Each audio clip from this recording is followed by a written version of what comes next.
If you go into the IELTS test and you have a vocabulary ability of band 7 for Lexical Resource, there's nothing you can do to get a band 8.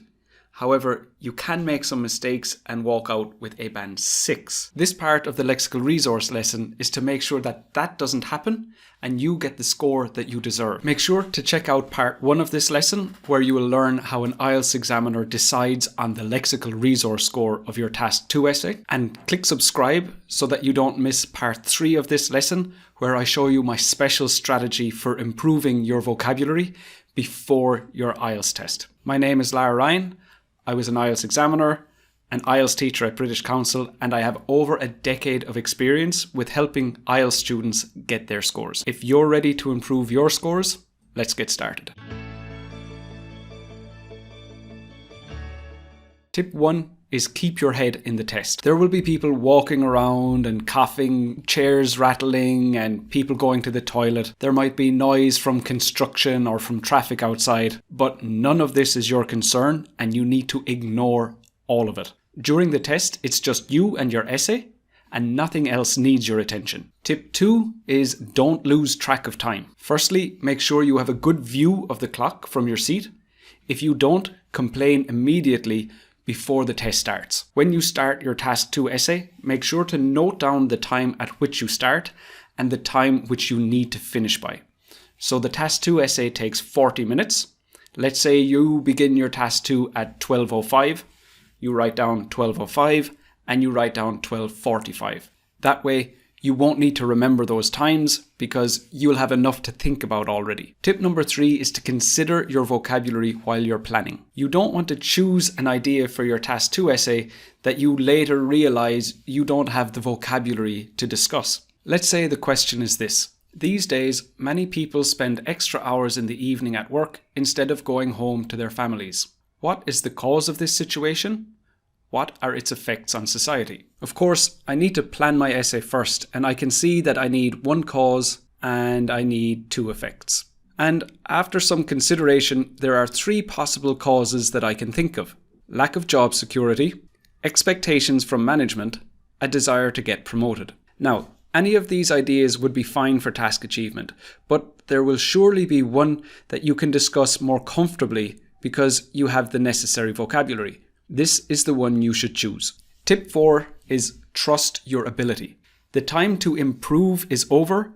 Now it's time to show the IELTS examiner what you are capable of. A lot of IELTS candidates are concerned that their IELTS vocabulary isn't good enough. So what they do is they write in a way that they normally would never write in the hopes that it will bring up their score. When you hear me say it, it might seem obvious that you shouldn't do it, but genuinely, the majority of IELTS candidates suffer from this problem. This doesn't just happen because of exam pressure either. Just this week, one of my newsletter subscribers sent me an email, and in the email, their level of vocabulary was pretty good. But then I opened up their essay and there were parts of the essay that I couldn't understand. If this student hadn't pushed themselves to use vocabulary that they're not comfortable with, they would have got a higher score for Lexical Resource.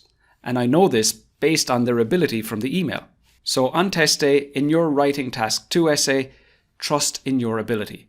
Just use the vocabulary that you can comfortably use and that you would normally use outside the context of the IELTS test. Tip number 5, there is no pressure to use synonyms. You've probably heard over and over again that you have to use as many synonyms as possible. That's true, but in this sentence, the phrase as many as possible deserves the most attention. The advice isn't to use more synonyms than you're capable of using.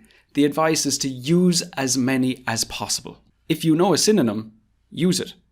If you don't know a synonym, it's better to just use the same word again. Your Lexical Resource score will be much better if you use the same word multiple times compared to using words that have the incorrect meaning. Let me give you an example of this. I was working with another student this week, and the question we were looking at was, all over the world, different cultures are more similar now than they were in the past.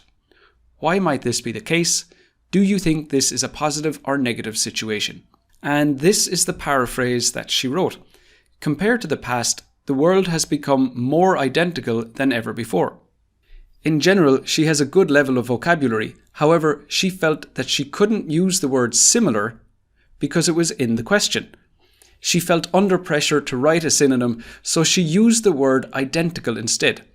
These words are not direct synonyms, so this is a mistake.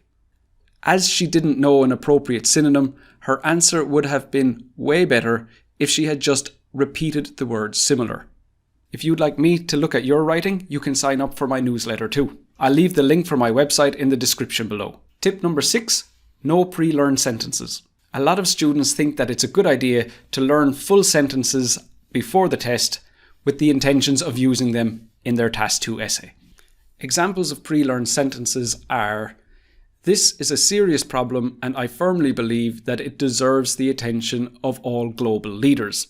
Or, "This is an interesting topic and one that I'm going to elaborate on in greater detail throughout this essay."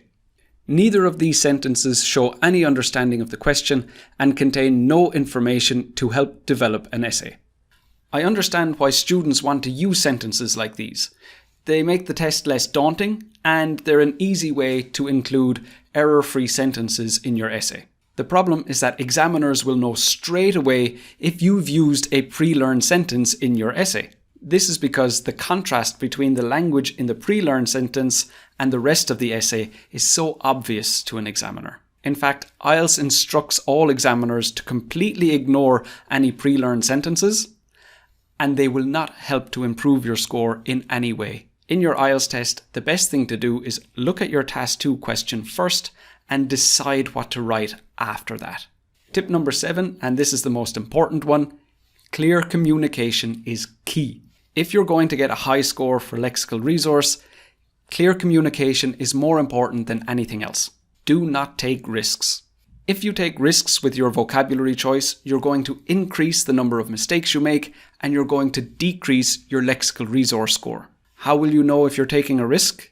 If you're feeling unsure about whether you should or shouldn't use a word, don't use it.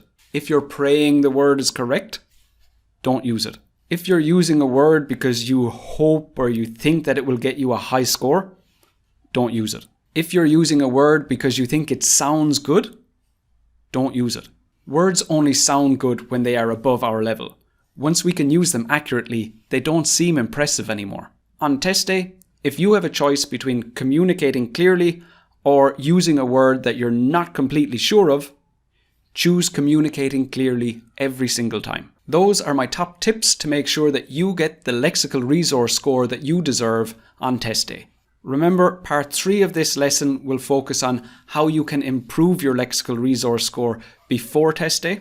If you thought this lesson was useful, make sure to click like so that other students can find it too. Finally, go ahead and leave a comment to let me know which tip you felt was the most helpful.